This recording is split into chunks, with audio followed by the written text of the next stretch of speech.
Hello my cute family, आप सबको स्वागत है मेरे क्यूट से चैनल पे। तो अब स्टोरी स्टार्ट करते हैं। स्टोरी की स्टार्टिंग से दिखाते हैं बांजी की मेंशन से, जो कि बांजी बहुत टेंशन में थी क्योंकि 4 दिन हो गई थी बिंग को गायब होना। बिंग के बारे में कुछ पता नहीं चल रहा था। बिंग के साथ साथ उसकी असिस्टेंट भी गायब थी और डॉक्टर यंग से भी इतना कहा कि बिंग को कोई काम से बाहर जाना पड़ा, लेकिन किस काम से ये नहीं गई। तो बांजी को लग रहा था कि बिंग को कुछ तो बिंग की जान के प्रति खतरा है। और बांजी बिंग को ढूंढने के चक्कर में ये तक भूल गई थी उनकी हालत कैसी है। बांजी को उनकी मॉम कह रही थी कि हाँ, एक दिन सुबह बांजी तैयार हो रही थी, अपनी सारी फाइल लेके जाने के लिए गई। तो उनकी मॉम कह रही थी बांजी ऐसे मत करो, तुम ठीक अभी नहीं हुई हो। तो बांजी कह रही थी कि मॉम मुझे उसे ढूंढना है, इतनी सालों बाद उसे फिर से खो नहीं सकती और मुझे लग रहा है उसकी जान की प्रति खतरा है। मुझे लग रहा है वो कोई मुश्किल में है मॉम, इसलिए मुझे ढूंढना है। तभी कि मॉम कह रही थी क्या तुम फिर से ज्वाइन करने वाले हो। तभी बांजी बहुत स्लोली कहा हाँ मॉम। तभी उनकी डांट पीछे से कही कि उसे जाने दो, वो इंसान को ढूंढना चाहते तो ढूंढने दो उसे। ऐसे भी जो एक बार होती है दोबारा नहीं होती है ना। देखो इतनी मुश्किल से दोनों मिले थे। मुझे भी लग रहा है डॉक्टर व्यंग की जान की पत्री खतरा है, क्योंकि इससे अचानक गायब होना, डॉक्टर यंग की ऐसी बिहेव मुझे भी अजीब लग रहा है।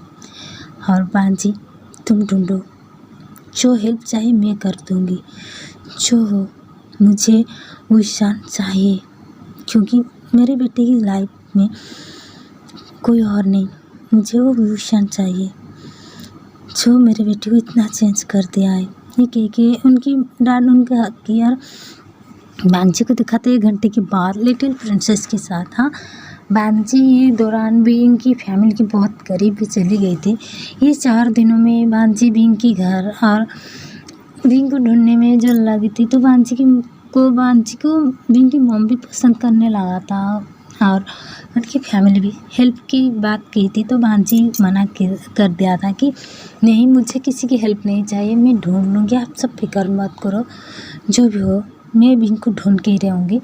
तो लिटिल एंजल और बांजी जब जा रही थी तो लिटिल एंजल बांजी को कुछ क्लू थी जो कि बांजी देख रही थी। और बांजी ने कहा ये सब कब हुआ था। तो लिटिल प्रिंसेस कह रही थी कि ब्रदर को एक दिन कॉल आई थी जब ब्रदर मेरे पास थे, तो कोई उनको ये कह रही थी कि वो पेन ड्राइव मुझे दे दो, आइंदा मैं तुम्हारी मर्डर कर दूंगी। लेकिन ब्रदर इसको मुझे छुपाई थी और ब्रदर ने कहा इग्नोर करो।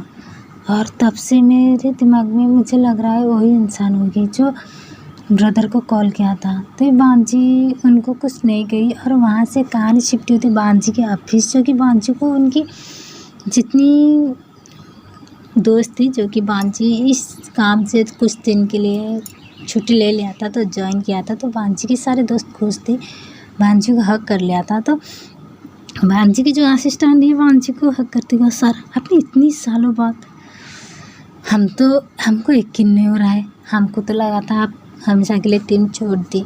लेकिन तभी बांजी ने कहा मैं जो फ़ोटो भेजा था वो फ़ोटो में जो इंसान थी उसके बारे में कुछ पता चला। तभी पीछे से दूसरे लड़का ने कहा बॉस हम बहुत कोशिश की, लेकिन ऐसे ये कैसे हो सकती है, हमारी टीम भी इससे ढूंढ नहीं पा रहे। हॉस्पिटल के सारे सीसीटीवी कैमरा उस दिन ही ख़राब थे। सिर्फ इतना नहीं, जो रोड से उनके घर से हॉस्पिटल से उनके घर तक जो रोड थी वो सारे कैमरा ही ख़राब थी। ये कैसे हो सकते, मुझे भी यकीन नहीं हो रहा है। और अब मुझे लग रहा है ये जानबूझ हुआ है, कुछ तो है इसमें जो हम ढूंढ नहीं पा रहे बॉस। तभी बांजी चिल्लाते हुए कहा कुछ भी हो जाए इसको ढूंढना है, कुछ भी। तभी यहीं से कहानी शुरू होती है। एक रूम में दिखाते हैं एक लड़का किसी को मार रही थी, बहुत बुरी तरह से पीट रही थी और कह रही थी कि हे तुम्हें मैं कह रही हूँ वो पेन ड्राइव हमें दे दो, इतना तकलीफ लेने की क्या ज़रूरत है, तुम जो इंसान के लिए ये सब करना चाहते हो इंसान क्या तुम्हें बचाना आएगी, नहीं आएगी, तो तुम क्यों उसके लिए इतनी खतरा मोड़ रही हो, दे दो वो पेन ड्राइव। तभी बिंग को दिखाते हैं। हाँ, ये इंसान कोई और नहीं बिंग थी, जो कि खून में लथपथ थी और उनकी फेस में बहुत सारे चोट भी थी। वो इससे उनको देख के लग रहा था जैसे उनको बहुत मारा गया है, टॉर्चर भी किया गया है। तभी बिंग थोड़ी सी स्माइल करते हुए कहा, मुझे तो उसी दिन पता चल गई थी जिस दिन सर्जरी में ये सब। हाँ डॉक्टर यंग, मैं बेवकूफ़ थी जो तुम्हें सब कहती।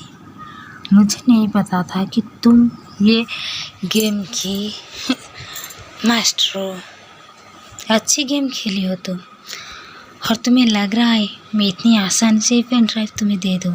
बिल्कुल भी नहीं। तभी डॉक्टर यंग को दिखाते जो कि विंग के फेस पे फिर से मारते हुए पंच मारते हुए कहा, हाँ कब तक छुपाओगे? कभी ना कभी कहना होगा। तुम जिसे बचाने के लिए ये सब कर रही हो, क्या उसे बचा पाओगे? नहीं ना। तभी विंग स्माइल करतेगा, क्या तुम्हें उसे टच भी कर पाओगे? बिल्कुल भी नहीं।